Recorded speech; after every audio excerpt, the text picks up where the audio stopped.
My boyfriend's friend blocked me after I educated her and she told my boyfriend that I was aggressive and violent. Now, she's freaking out because I am telling everyone the truth. My boyfriend and I have been together for a little over a year. He mentioned he wanted to start a D&D group with his friends when I met him. I agreed, even though I knew nothing about those kinds of games. I wanted to spend time with him and thought it was a good way to meet and integrate with his friends. The D&D group consists of my boyfriend, me, his two best friends, and their boyfriends. They've known each other since elementary school, and when he introduced me to them, we seemed to get along well. We completed an entire campaign, and the last sessions were in November. At this point, my boyfriend and I have been together for 1 year and 4 months and have only had one argument due to a misunderstanding. We have a beautiful, healthy, and loving relationship. Yesterday, while I was with him, I saw a Facebook post about a movie that one of his friends, whom we'll call Elba, is obsessed with. I wanted to tag her, but her name didn't show up. I searched my profile and saw that I no longer had her as a friend. I checked my boyfriend's profile, and she didn't appear. I sent my boyfriend a screenshot and asked him what was going on. I was very confused because everything seemed fine the last time I saw her. We laughed, and when we said goodbye, she hugged me and wished me a Merry Christmas. I noticed my boyfriend was avoiding the topic. I asked him to check with her to see if she was upset or if she had deleted her account. He didn't want to say anything and asked me to forget about it, but something in his tone told me he was hiding something. Can you guess? Yep, she blocked me. When my boyfriend finally told me what was happening, I felt shocked and terrible. I pushed him for the full story and asked to see the conversation with her. A month ago, she messaged him asking, "Is everything okay with your girlfriend?" and whether I had been abusive toward him. My boyfriend replied that everything was fine and asked why she was asking that. She said, "At the last gathering, your girlfriend yelled at me, attacked me, was aggressive toward me, and even turned red with rage. I was worried she might be abusive toward you, but if everything is fine, that's great to hear." The three women stayed at the table chatting about the Joker movie at the gathering she mentioned. I mentioned that there were many inaccuracies regarding mental health, such as how Lady Gaga's character couldn't possibly be a psychiatrist, as portrayed. Based on her profile and delusion, she wouldn't have been able to finish medical school, let alone complete a long specialty like psychiatry. The other girlfriend, Sophia, supported my argument, adding that her profile wouldn't have allowed her to get into medical school. Elba got furious, saying that if there were pedo priests, then there could also be crazy doctors. If there are rap-y doctors, there can also be delusional women practicing medicine. Sophia and I disagreed. We should know, as Sophia is a doctor, and I have a PhD in psychology and psychotherapy. Coming from a place of knowledge, we explained to her that it wasn't possible. The argument didn't lead anywhere. It was already very late, around 1 a.m., so we said goodbye and left it at that, or so I thought. My boyfriend replied to Elba, saying that he didn't see any violence that night but wanted to understand where she felt it happened. She responded that I yelled at her, and he replied, "That's just how she is, she's effusive. Her whole family is like that, if they don't yell, they don't listen to each other. She lost her temper, and she can be crazy-ish at times, but everything is fine between us." Note on this point, what my boyfriend said really hurt me.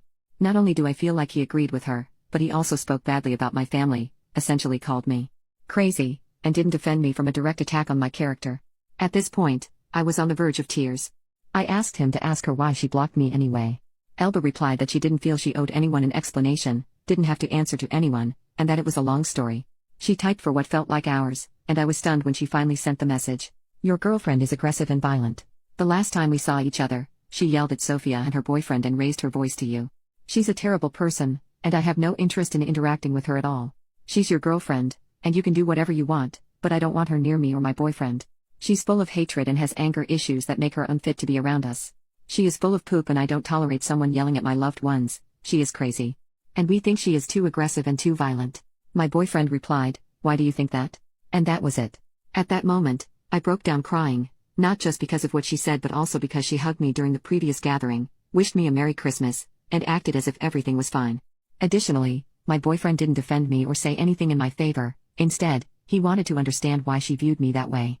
And also, the we part stood out. She made it seem like all of my boyfriend's friends thought I was violent while he was texting her. I wrote a message in the group chat we all shared and then left the group, deciding not to be part of the D&D table anymore to avoid further conflict. Here's the message I sent. "Hi everyone. First of all, I want to apologize if at any point you felt any kind of aggression from me toward you. Please believe me, that was not my intention. Second, I just realized that I've been blocked on social media, and after talking with my boyfriend, he told me there was even a conversation where I was accused of being violent toward him. Knowing that more than one person in my boyfriend's close friend group sees me as a bad person or even violent toward him hurts me deeply. For everyone's well-being, I'm leaving the group. Please believe me that my boyfriend didn't want to tell me anything, and I never wanted this to happen. Sophia and her boyfriend, I deeply apologize if I offended you or spoke harshly, it was never my intention. Believe me, I've been crying nonstop and feel terrible. I wish you all a very Merry Christmas and a Happy New Year. I hope the new campaign is a success, and I send you my best wishes." Seconds after I sent that message, Elba sent a 5-minute voice note, followed by another 7-minute one. In the voice note, she yelled at my boyfriend, saying, "Why did she send that? That stupid girl is childish and spoiled. The right thing to do would have been to message me directly to apologize and fix things, but no. She prefers everyone to find out so she can play the victim. She's manipulative and selfish. What matters here is you and that this is your group of friends, and she's ruining it and being abusive. And of course, that manipulative bee cries, what else can she do but act offended? She's a terrible person, so I don't want her near me. I don't even want to see her stupid face. If you want to keep her as your girlfriend, that's your problem, but I don't agree with it, and I hope that soon no one will want her around." I didn't ask my boyfriend what he replied to her because I couldn't stop crying. In the year I had been spending time with Elba, I never had an argument or conflict with her, and hearing her say all of that about me hurt deeply. Sophia and her boyfriend sent me private messages immediately after Elba's voice note. "Sophia, baby, what happened? When have you ever been aggressive? Honestly, I've never noticed anything like that. Please don't apologize, you really don't need to. You're important to me, and I hope we can continue being close. Even though we haven't known each other for long, I already consider you a friend. You've helped me so much during my crises and supported me when my friend group broke apart. I care about you a lot, and I hope we stay friends." Sophia's boyfriend, "We saw what you wrote, but we've never felt anything like what you're describing. If we did or said something to make you think otherwise, we're truly sorry. We've never felt any aggression or anything of the sort. Neither Sophia nor I think that way. On the contrary, you've always been a great friend to us. If you ever felt a bad attitude from us, please forgive us too. Let's continue being friends, we care about you a lot." Elba's boyfriend messaged my boyfriend, saying he had to side with Elba but admitted that everything had gotten out of hand and expressed how sorry he was about the situation.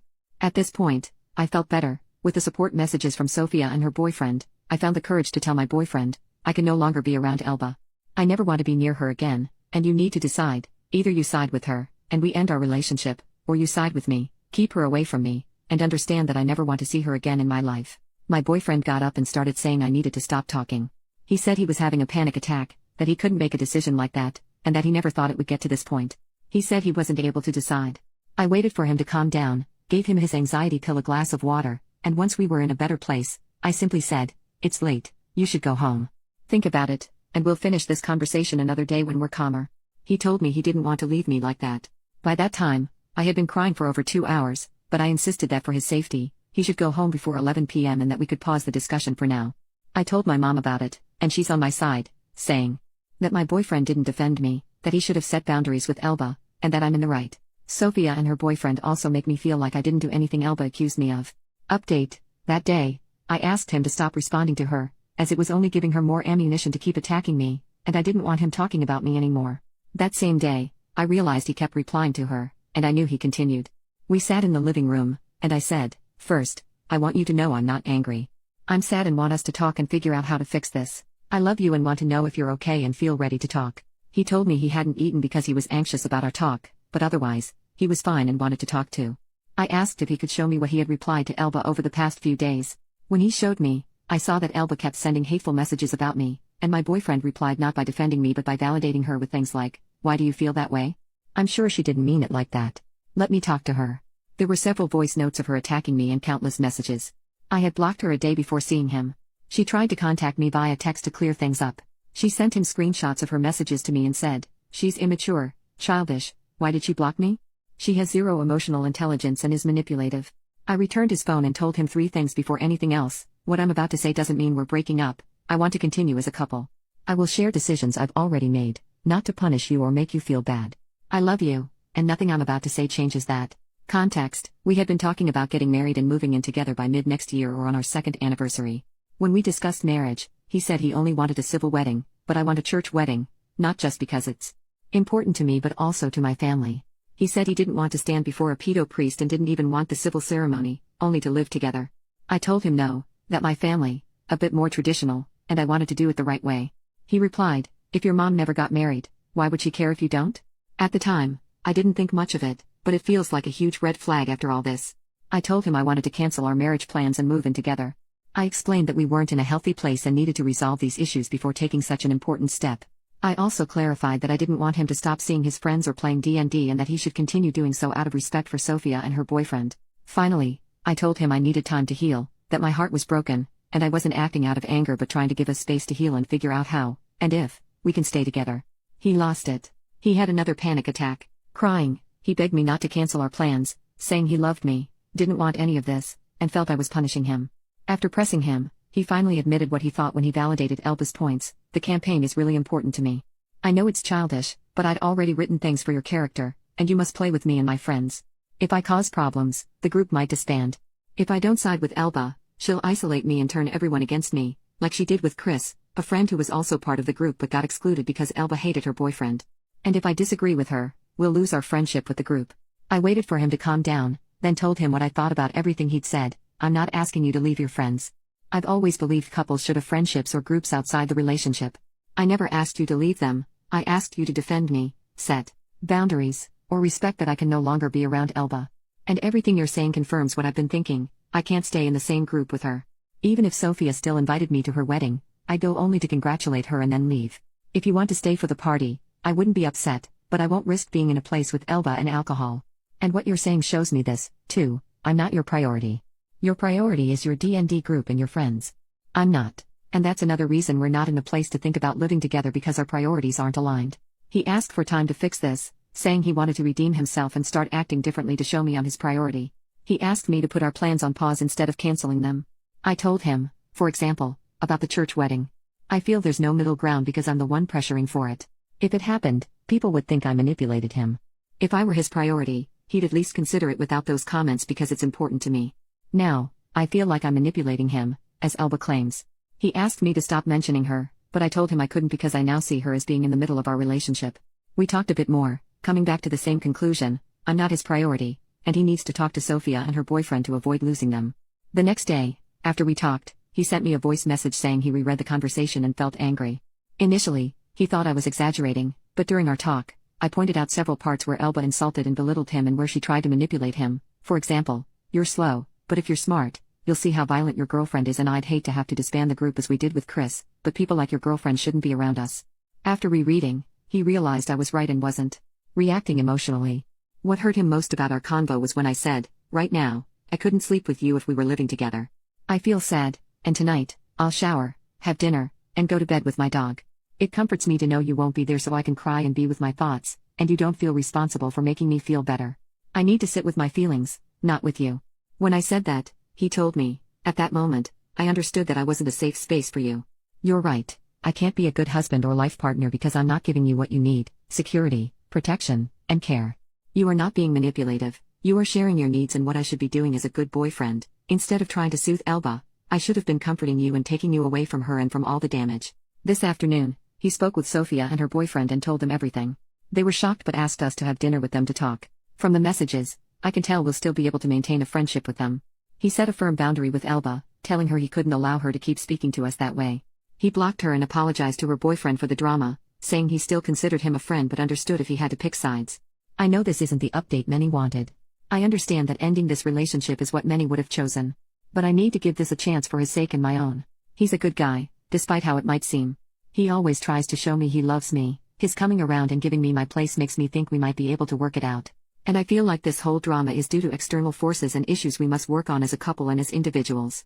My boyfriend mentioned that he felt like he lost me, even when I told him that I was not breaking up with him. He said, "I let you down so hard that only because you are mature and amazing, you stayed with me. I want to prove to you that I deserve you."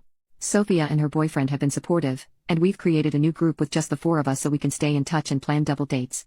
That genuinely makes me happy and gives me some comfort about the situation.